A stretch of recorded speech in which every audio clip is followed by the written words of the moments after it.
All right. Hello, everyone, and welcome back to GGD TV. I'm your host for today, Josh Deming, joined by Alex Agange-Ruzic for our first stream of 2024.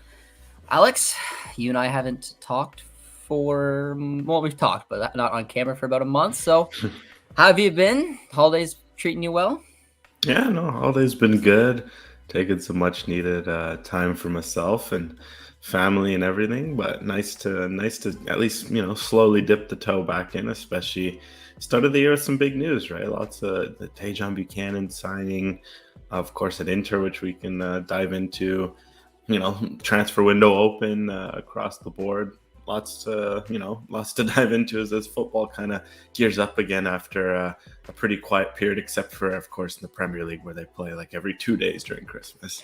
Yeah, the Premier League keeps you up and running. I was keeping an eye on Chelsea, and I was feeling a little less frustrated when I watched it as I usually do. But Alex, we are here today because of a report going around that Jonathan David has been linked to Manchester United and Aston Villa. This coming off the back of Tajon Buchanan finally getting his move to Inter Milan. So, considering that this is the new news, is Jonathan David being linked to Manchester and Aston Villa, we will begin there, but we will get our touches in there with Tajon Buchanan. So, I mean, again, you and I have talked about Jonathan David being linked plenty of times. I went on a tangent before the season even started talking about him going to every which club. He didn't have the greatest half season. He just came off 3 goals and 3 assists, though, so a little confidence booster against the small club from Martinique. What do you make of the 2 clubs he's being linked to right now? And is there one that catches your eye, or do you think this is just, nothing rumors? Yeah, it's hard to say because just at the moment, both teams he's linked to make sense from a fit, but they don't make sense from a bit like a room for him, if that makes sense. Like, I think Aston Villa, he'd fit the profile of what Unai Emery has been able to build there. They've been such a fun story to watch in the Premier League. Just the way they've been able to, when Unai Emery took over last year, they're fighting relegation, then they made Europe, and now they're pushing for a title, let alone Champions League. Like, I really like the project there. As for Manchester United, it hasn't been the greatest of seasons, but as it stands, David looks like someone who could fit the project as well. The only problem is with these 2 teams, in Aston Villa's case, they have a very, very good number 9, Ollie Watkins, who quietly has become one of the best in the world this season, genuinely on the form he's been in. So that's a question of what happens with Watkins. I could see the Villa one because maybe with Watkins' form, all of a sudden like a top club or a club outside of England takes a look at him, or even within England, you can imagine Watkins could command a $60-70 million fee, and all of a sudden that opens up room for a Jonathan David. But we'll see if Villa makes Champions League, if Villa wins the league. It's hard to imagine a guy like Watkins leaving. Then, of course, at United, they have Rasmus Højlund, which he's been, honestly, he hasn't been scoring goals, but that's just been more the team around him. I really liked his profile. I really like his game. And they paid a lot of money for him, and he's a fresh arrival. At least someone like Watkins, you can maybe see a sale happening. Someone like Højlund, it feels like he's not going anywhere anytime soon. So with United, just maybe unless Ten Hag is sacked, all of a sudden the system changes and they need a different striker profile, then I could see it. But the Højlund question looms large. Yeah, I put it out on Twitter, and the majority of replies I got were kind of leaning towards United because of Watkins and the form that he's been in. But I kind of look at a bigger picture when it comes to Jonathan David, because it's the January transfer window and it's the half season.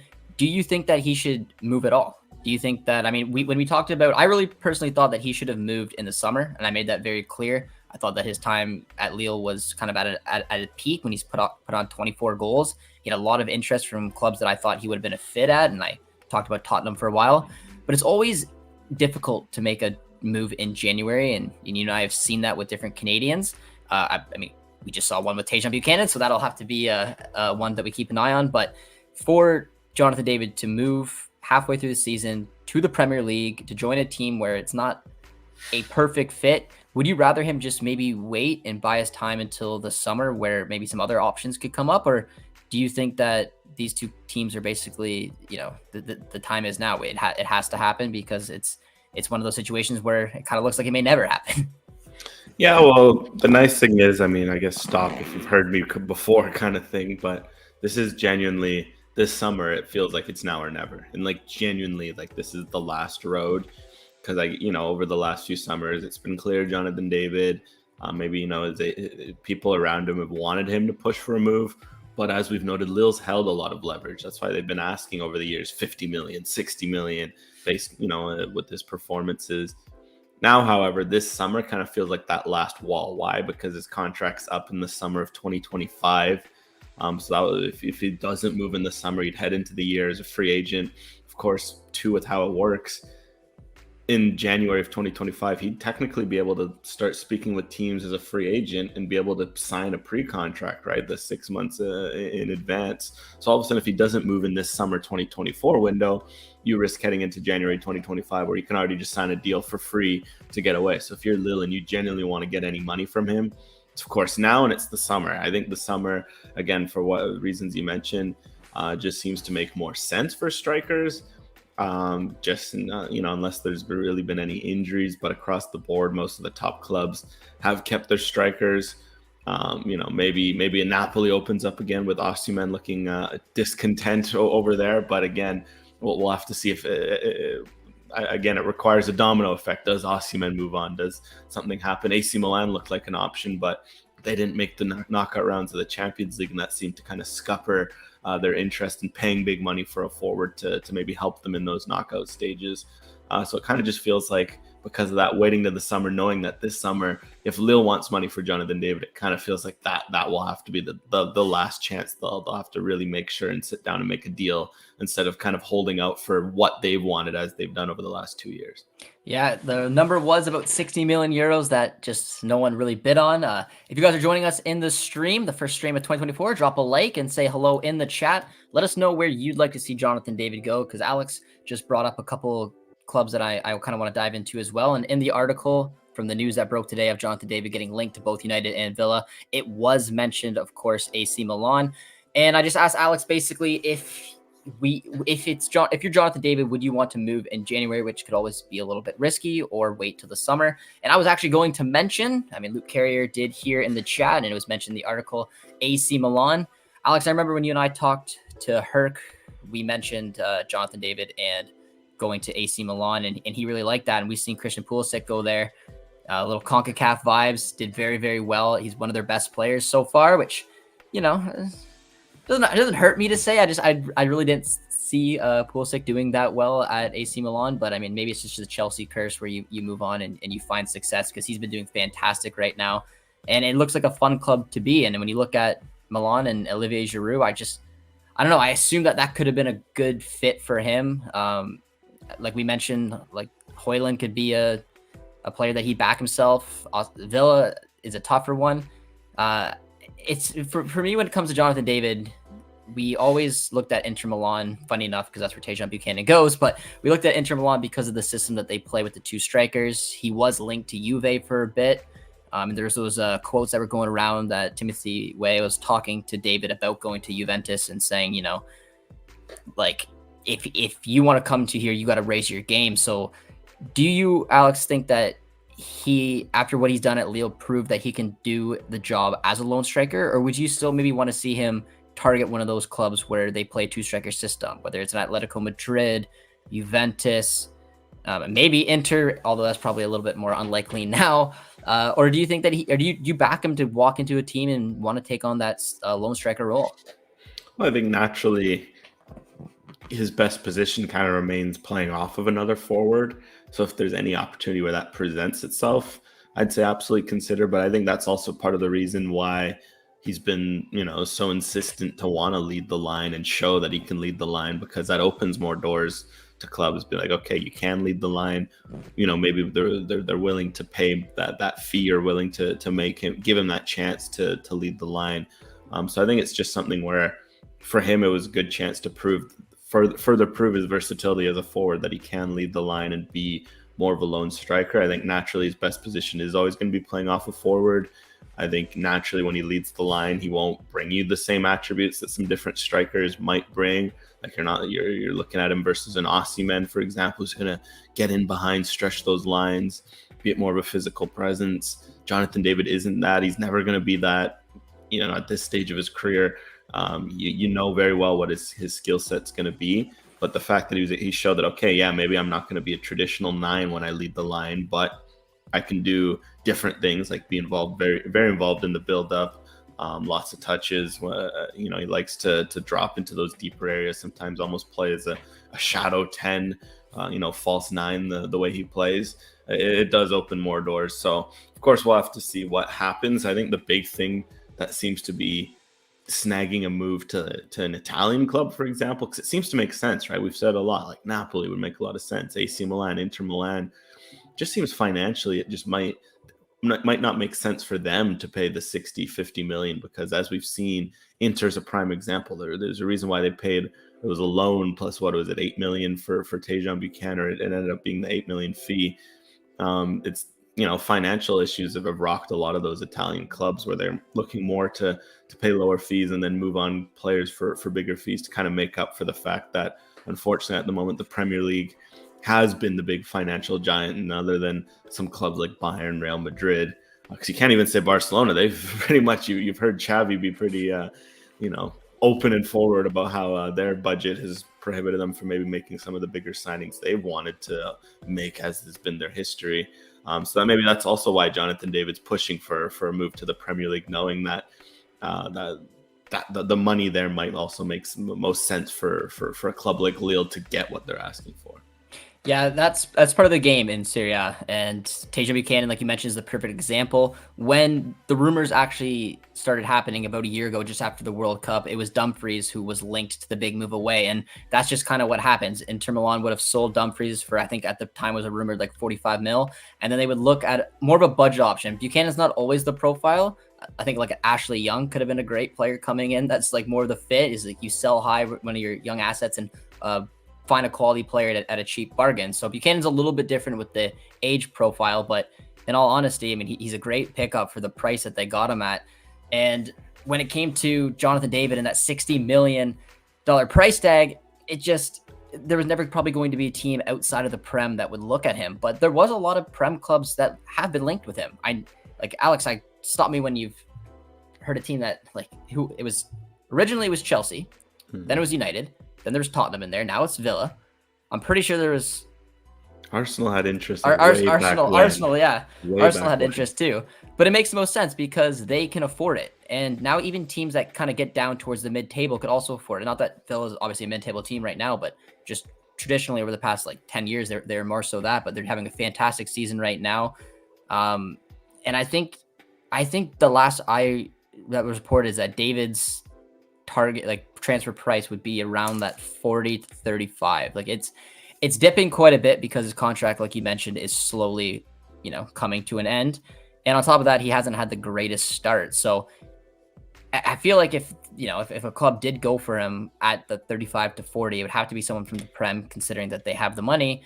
And when clubs get desperate and want to maybe overspend or come close to that, it still comes from the Premier League. So looking at United's season right now, it does make a little bit more sense that he may go there. But there's also the fact that Ten Hag has basically been on the bubble to get sacked for a little bit now. And Graham Potter has been a name that's been linked there. So it might be a little bit tough for them to want to spend money on a player when, they don't really know exactly who the next manager may be, because if they do sack Ten Hag, then they have to bring in someone else in. And does he want Jonathan David? So there's a little bit of risk there, because I definitely don't think that Ten Hag's position is overly safe. Yeah, exactly. That's it. Is what happens if you come in under a certain manager now and then it changes. Of course, it's tough with United because they're obviously going through the ownership change too, right? And it sounds like from reading things that there's a bit of just an overhaul of what they're doing in terms of their signings, the recruitment, who's actually going to be making those signings. Because a lot of what they've done over the last few years is letting the managers do signings, which I get why it worked when Sir Alex Ferguson is there, and he was there for 30 years. He knows that club by the back of his hand. But every time you're bringing in a new manager and letting them get free reign over signings, it takes a few windows for them to get all their guys. And then by the time they do, they're sacked. And then the new manager comes in, has to clean up a mess of guys they don't want, bring their guys in. It's just a constant cycle. So I think for Jonathan David, maybe if the new ownership group is as they get their footballing structure figured out, and then they identify someone like Jonathan David, They look at profiles that fit the style of players they start targeting. It would make a lot of sense. But yeah, right now at the moment, just United hasn't been a beacon of stability. And you see with all these players, right? All these, like an Anthony cost 100 million, just wasn't really hasn't been a fit. Jadon Sancho they brought in just hasn't been a fit, and has been sent completely to the reserves. You got Højlund, who again he's been a good profile, but just the players around him haven't fit, in the way that you want. You paid 70 million for an already unproven striker, and you've kind of not surrounded him with the tools to succeed. You're also kind of like, if you're Jonathan David, why would you want to go into that environment until they've got a bit more structure on their side, so they do a better job of integrating signings like some other clubs have. I put out a tweet when United signed Højlund saying just like I didn't understand it when there was a striker like David, and again I'm biased, like his jersey's right behind me, but like he was more proven. Now I don't know if it was just the fact that he did it in Liga, but like the goals he scored, the consistency, the way that I thought he used last season to really show that he could lead the line and he could be a good fit for Ten Hag style as well. And then they ended up going with a striker who had one decent season in Serie A. And for the money that they spent, just it blew me away. And I remember putting up a tweet, and a lot of people did agree with me, but there's also some fans being like, like it's Liga, it's like David can't do it. Højlund's got more potential, and there's a lot of confusion around the transfer, but also maybe saying that David wouldn't have been the perfect fit. I am curious with one other thing, Alex. If it's not Manchester United and it's not Aston Villa, what do you think about, and I know it'd be probably similar to United, but what about Chelsea? Because Chelsea is a team that, as we've seen over the past few windows, that is desperate and is not afraid to spend money. And they're definitely a team that needs a striker right now. Now, Victor Osimhen is clearly their number one target. And if you're asking me personally, I wouldn't mind, maybe David taking Osimhen's spot at Napoli could be a better fit. But again, you don't know what coach is going to be there. They're kind of all over the place right now, having a poor season. But let's just say Chelsea can't get Victor Osimhen and he decides to stay at Napoli or go elsewhere, and they're desperate. They want to throw the cash and they see a striker that's available that's got a good track record, but is maybe brought in a bit of a bargain. Do you think there's a way that the way this Chelsea team's lined up in that 4-2-3-1 with Sterling and Palmer and I guess and Cuckoo could play under him? Could David be a fit there? Yeah, that one, I mean, on paper, it could be a fit. I just think the external factors are just a bit too hard to ignore, in the sense that, Chelsea have splashed so much cash, and it just feels like with how things have been going, something, for example, it's a miracle they haven't been involved in FFP. I know they kind of avoided that by sending a lot of their guys to Saudi, right? Like Conte. They sent away Koulibaly, they sent Pulisic to Milan, right? Like just getting rid of guys as much as possible to kind of dodge FFP. So yeah, that one, it just feels like, on paper would be an amazing fit. Pochettino has been a good coach. Chelsea actually have some great metrics this year. They just haven't been able to actually turn their performance metrics into, actual goals, wins, etc., especially defensive. They've also been all over the shop with injuries, etc. So I don't know. Chelsea is one where I'd have to see them maybe get a bit of stability back in the club, where the way they've been operating with, they're just throwing money constantly at new problems. It's not going to fix something. You need some patience. You need to let some of these signings gel, because it feels like as soon as they've made one big 100 million signing already, they're trying to move him out and move it on to the next guy. And heck, even at David's position, Nicholas Jackson, for as chaotic and as wild of a season he's had, he still has 8 goals in the Premier League. You could have way more, because he just continues to get big chances. He just can't finish it. All of a sudden a guy like him could catch lightning in a bottle. And they paid 35 million for him. But yeah, as you mentioned, they have been looking at Osimhen. So I just find it such a strange structure where even if you're David, would you want to go there knowing that, okay, if you're bought 35, 40 million, if you have a bad half a season, all of a sudden they could be looking at your replacement, and then you're kind of stuck in a limbo where, because of your wages, you kind of lose options to move out of that. I think if you're David at your age, like he's 23, just about to turn 24, this next move is really like, that's about it. If you get it right, like if you get that next move right, he doesn't need to go anywhere. Maybe when he's 28, 29, his contract runs down, he gets one last chance at a top club. But this is your chance to get a move and really become a mainstay at a place for 5-6 years. Why would you want to risk an environment where really just for Chelsea, especially for a forward. They're just who's the last forward that stayed there for more than 2 seasons, right? Like it's been, or guys like it's Diego been a Costa, while. maybe. Yeah, but that's back in what, 2015, 16, something like that. But no, I totally agree. And I mean, when we've talked about David before, and I've been very like, I remember the last season, I said I don't mind him staying with Paulo Fonseca because I think that's a manager that could get the best out of him. I thought he did a great season. I love the fact that, like I said, he played as a lone striker, which just like we mentioned, opened him up to way more clubs. He scored a record amount of goals for himself. He had a very confident year. I just felt like it was such a perfect timing for him to do it. But unfortunately, at the time with the striker merry-go-round, there just wasn't a perfect fit for him, which is why I assumed that the move didn't happen. So, like you mentioned, Alex, this next move is important, but I just don't know right now off the top of my head. I can't like confidently say, yes, going to United would be the perfect move. Waiting around to see, in the summertime for a Chelsea, a Juventus, I don't know exactly where the perfect move would be for Jonathan David. And I'm wondering what he's thinking, because after the success he's found in France, seeing all his teammates basically be sold off at Lille, he's got to be thinking to himself, like, when is it my time? And seeing time and time again that these rumors come, the links happen, and then he stays at Lille. Eventually, maybe it's a situation that's not perfect like at Manchester United. If they indeed, have the money and they want to sign him, maybe that might be the case where he's like, all right, you know what? I need to make this move. I need to do it one way, shape, or form. So do you think that's going on his mind at all? Or do you think he's still, because Jonathan David always, they call him the Iceman. He always looks calm, cool, collected. Maybe he's not stressing about that, but eventually he's going to want to get that move. And I just, right now, I couldn't tell you where it's going to come from. Yeah, you have to imagine it's weighing on him, because obviously it's something that he wants, or that, like, maybe if it's not him personally, the fact that there's been so many rumors, so many links, that his agent's been open mentioning, oh, we're looking at this club, like it's obviously something they're looking at. So yeah, has to imagine it's been weighing on him. Perhaps that's also part of the reason of just the hot and cold runs where, sometimes when you are putting that pressure on yourself, you want to make a move. You have that almost extra pressure to perform, knowing that, okay, if top clubs are looking at me, I have to be playing at, a top rate, which sometimes for a striker, you have your best seasons when you're in the moment, you're in form, you're thinking about the next goal, the next win, the next 3 points in a title race. And also the fact that Lille have kind of, since winning the title, have just kind of been stuck in, the middle of the table, sometimes flirting with the top 5. That also makes it tough, because for him, you're not threatened for relegation, but you're not maybe pushing to Europe. So you're kind of in a state where, your mind can kind of wander, and you're looking at, okay, I got to score goals, got to get that move, etc. So, look, I guess the good news is that, like we mentioned, it feels like this window, if clearly since like 2022 or 2021, Jonathan David and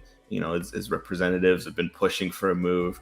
But like we've mentioned, Lille's had all the leverage. They've used it to their credit. They'd rather have the player than the money.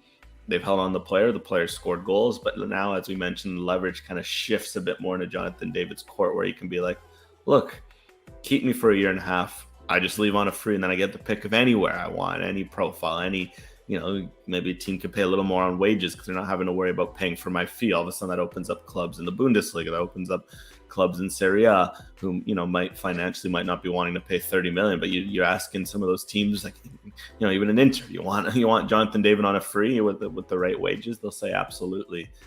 So I think now maybe you can see that light at the end of the tunnel, so to speak.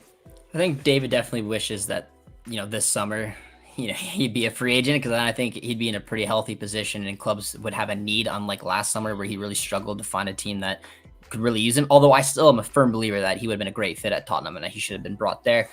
But Alex, I think to end off this stream, we're going to move over and finally touch on a transfer that I want to say is the biggest transfer, probably one of the second maybe biggest transfer ever for the men's national team player after Alphonso Davies going to Bayern, and that is Tajon Buchanan pulling off a transfer from Belgium, heading over to Italy to join Inter Milan.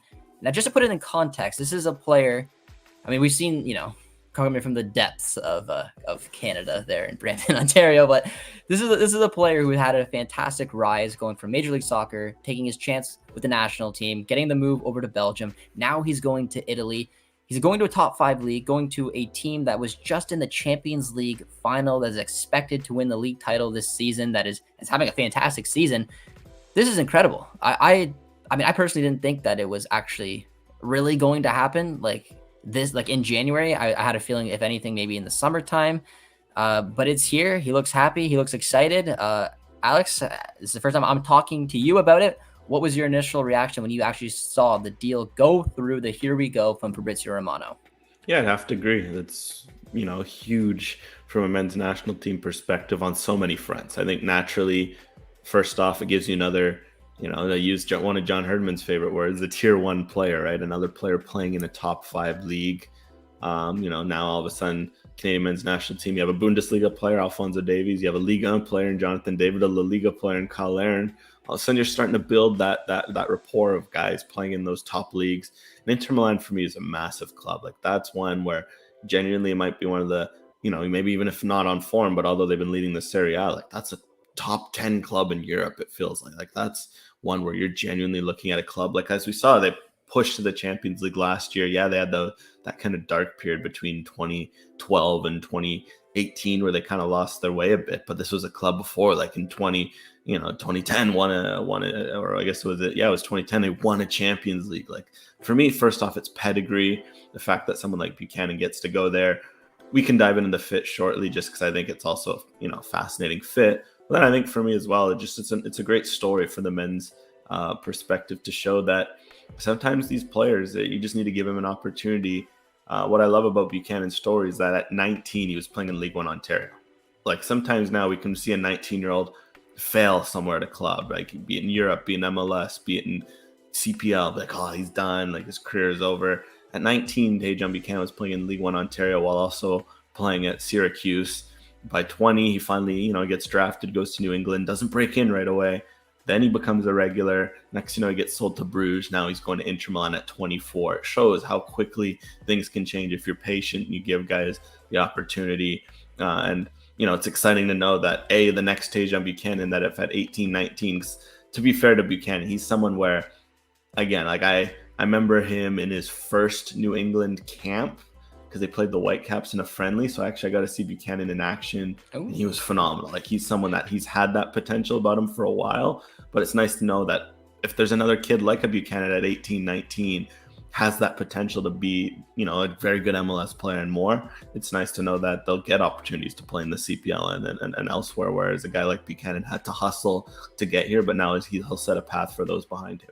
He absolutely will, and it's an incredible story, the fact that he actually is on Inter Milan. I cannot wait to see him. Now, just for Canadians out there who are maybe curious about what to expect from him this season with Inter Milan, I wouldn't be getting up at 6:30 to hopefully see him start games. But if you want to wake up a little bit later, grab a coffee, and hope he comes on for the last 20 or so, I think that's very realistic.